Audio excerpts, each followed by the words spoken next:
ஒரு சர்க்கஸ். இந்த சர்க்கஸ்ல யானை சைக்கிள் ஓட்டிட்டு இருக்கு. யானை சைக்கிள் ஓட்டுது. இப்ப நம்ம ஊர்ல மட்டும்தான் யானையை கூப்பிட்டு பிச்சை எடுக்க வைப்போம். கரெக்டா? அது காட்டுக்கு ராஜா. நம்ம என்ன பண்ணுவோம்? யானையை கூப்பிட்டு பிச்சை எடுக்க வைக்கிறது, சர்க்கஸ்ல இதெல்லாம் நம்ம ஊர்ல தானே பண்ணுவோம். ஒரு யானை சைக்கிள் ஓட்டிட்டு இருக்கு. இந்த டீச்சர் கூட்டு போன ஸ்டூடெண்ட்ஸ்ட கேட்கிறாரு, அந்த யானை ஏன் சைக்கிள் ஓட்டுது?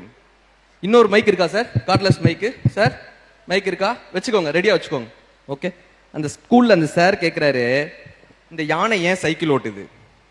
மொதல் ஸ்டூடெண்ட் சொன்னா, சார் யானை ரொம்ப பிரில்லியன்ட் சார், அதனால சைக்கிள். நெக்ஸ்ட் அப்படின்னாரு, சார் இந்த யானையை ட்ரெயின் பண்றான்ல சார் மாஸ்டர், அவன் கையில ஒரு குச்சி வச்சிருக்கான் சார், அந்த குச்சிக்கு யானை பயப்படுது சார். நெக்ஸ்ட் அப்படின்னாரு, சார் அந்த யானை வந்து எப்பயுமே அறிவு ஜாஸ்தி சார், அதால சைக்கிள் ஓட்ட முடியும், பேலன்ஸ் பண்ண. நெக்ஸ்ட் அப்படின்னாரு. ஒரு பையன் எந்திரிச்சு சொன்னாங்க, அந்த யானைக்கு தன் பலம் என்னன்னு தெரியல, அதனால அது சைக்கிள் ஓட்டிட்டு இருக்கு. தான் பலம் என்னன்னு தெரிஞ்சா அடிச்சு தூக்கி எரிஞ்சிட்டு காட்டுக்கு ராஜாவா போயிருக்கும்னா. நம்ம பலம் என்னன்னு நமக்கு தெரியுமா?